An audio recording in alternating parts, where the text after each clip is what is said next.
Unatumiaje maji ya mvua kusafisha mwili wako, kuondoa nuksi na mikosi na vifungo kwenye mwili wako? Leo somo letu nitakwenda kuelekeza namna gani ya kufanya hivyo.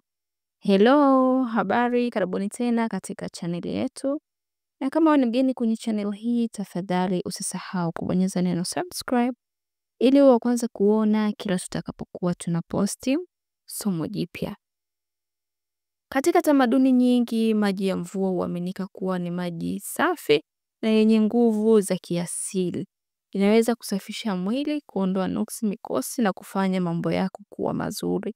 Na pia hutumika kwa ibada mbalimbali za kusafisha mwili na kuondoa nuksi na mikosi.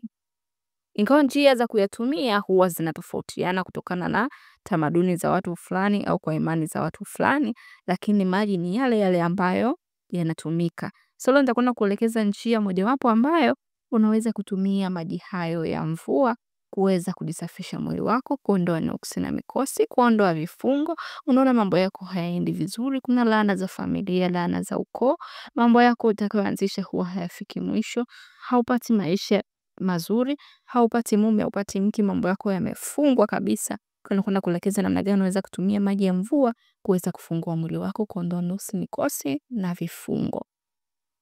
Kwanza kabisa utatakiwa kuanza kwa kukusanya maji ya mvua. Hakikisha maji hayo ya mvua utakayoyachukua umeyachukua sehemu ambayo ni salama, yasichafuliwe wala yasiwe yameguswa na watu. Kwa hakikisha unachota maji yako ya mvua vizuri, masafi kabisa, ambayo hayajaguswa na watu na mikono yao. Hilo ndio hitaji letu la kwanza kwenda kufanya dawa yetu ya leo ya kusafisha mwili. Kwa hiyo hitaji lako la kwanza ni maji ya mvua uliyachota kiusafi ambayo hayajachafuliwa. Unatakiwa upate maji kiasi cha ndoo moja ambayo yatakutosha. Hitaji lako la pili utakalotakiwa kuwa nalo, utatakiwa kuwa na chumvi. Na chumvi hii inayotakiwa hapa ni chumvi ya mawe. Kwa hakikisha unatafuta chumvi, na chumvi hii lazima iwe chumvi ya mawe. Kwa hakikisha unakwenda sokoni au sehemu yote ambapo unahisi utapata chumvi, na chumvi hii iwe chumvi ya mawe. Na hitaji letu la tatu na la mwisho, utahitajika kuwa na majani kadhaa ya mchaichai. Nadhani watu wote mnaofahamu mchaichai. Sijui kwa Kiingereza unaitwaje, lakini ni mchaichai. Kwa hiyo nitaweka picha yake hapo kama unavyoona, huo ndo mchaichai ambao tutakiwa kuwa na majani kadhaa tu ya huo mchaichai.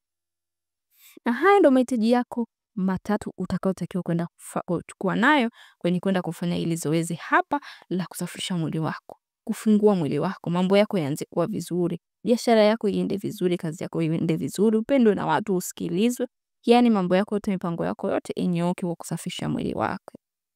Kwa utakapopata mahitaji yako yote haya matatu, tayari una maji yako ya mvua, tayari una chumvi yako ya mawe, tayari una mchaichai wako, hichi ndicho kitakachofuata.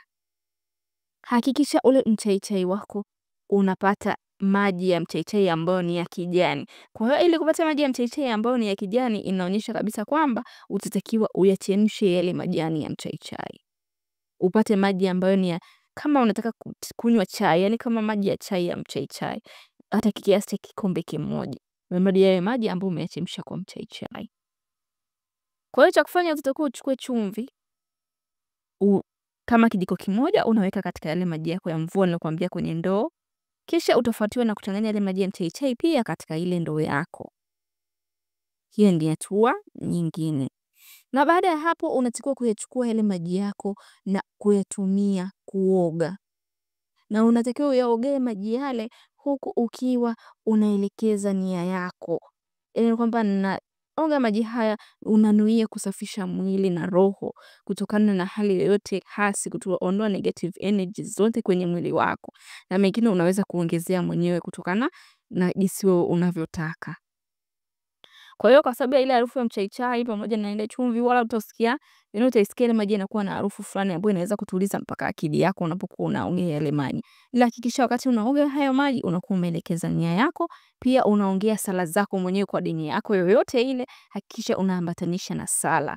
Yaani kama dua, unaomba dua fulani kwamba naoga maji haya, ninanuia nipate hivi, nifanye hivi, mwili wangu uwe hivi, mambo yangu yawe hivi. Kwa hiyo ndio maana nasema kwamba unatakiwa unapooga ambatanisha na sala au dua kwa dini yako yoyote. Sababu tunachokifanya hapa sio uchawi wala sio kwamba tunataka kumfanyia mtu ubaya, ila unataka tu mambo yako wewe yakuendee vizuri. Hapa tunaeleza njia za asili ambazo hazitumii vitu vyovyote vibaya wala sio uchawi. Kwa hiyo ndio maana tunasema wakati unatumia dawa hii ni vizuri kabisa ukaelekeza na sala. Yaani wakati unaandaa hata yale maji, wakati unachanganya vile vitu vyako, hakikisha kuanzia kwenye akili yako, unakuwa akili yako iko pale kwenye kile unachokifanya. Kwamba umeelekeza nia yako kwamba nafanya hichi kitu, ninakuomba Mungu nisaidie. Mwili wangu ufunguke, mambo yangu yawe vizuri. Hapo sasa utaongezea yale mambo ambayo kwako hayako vizuri. Kwa sababu wewe ndio unajijua zaidi kuliko mimi ninavyokuwa ninajua. Kwa hiyo utanuia kwa jinsi vile unavyotaka. Kwamba mimi fulani ninanuia kusafisha mwili wangu, kuondoa nuksi na mikosi, vifungo vilivyo kwenye mwili wangu, kwenye maisha yangu, inayosababisha mimi nisiendelee, mambo yangu yasiwe vizuri, popote ninapokwenda nikataliwe, kazini nikataliwe, watu waanze kunipenda kuanzia leo, chochote nitakachoongea watu wanisikilize na kunizingatia. Utanuia kuanzia unaanza kuchanganya maji yako pamoja na vile vitu nilivyokuambia, na wakati unaoga pia hakikisha pia akili yako hiyo kwenye lile eneo ulipo. Pia ni vizuri kujisafisha muda wote ule. Unaweza kujisafisha muda wote ule unapopata nafasi, ili mradi sasa yale maji utakayokuwa unajisafishia, yale maji unajisafishia wewe, hakikisha uyamwage nje. Yaani nje kabisa, yani kama umeshamaliza kuoga, yani bado inatakiwa usioge chooni, kwa sababu utakapooga kuna watu wanakuambia na choo cha ndani. Utakapokuwa na choo cha ndani na yale maji ukiyaoga yatabaki mle mle. Kwa hiyo ninachotakiwa ni kwamba maji uyamwage nje. Kwa kama utaweza kuoga nje, itakuwa ni bora zaidi. Kama unakaa kwenye nyumba ambayo unaweza hata kusubiri usiku watu wamelala ukaoga nje, ni vyema. Ila kama huwezi, unaweza hata ukachukua maji yako ukayamwagia hata kwenye beseni, ili tu mradi ukayamwagia yale maji nje, kwamba umetoa zile nguvu zote mbaya kwenye mwili wako na umeenda umezitupa mbali. Hiyo inakuwa ni vyema zaidi kuliko utakapooga na kuyaacha yale maji pale pale ndani.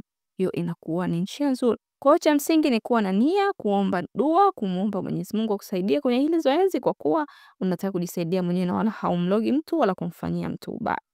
Nashukuru sana kwa kunisikiliza, na pia kama ni mgeni kwenye channel hii, tafadhali usisahau kubonyeza neno subscribe ili wa kwanza kuona kila tutakapokuwa tunaposti somo jipya.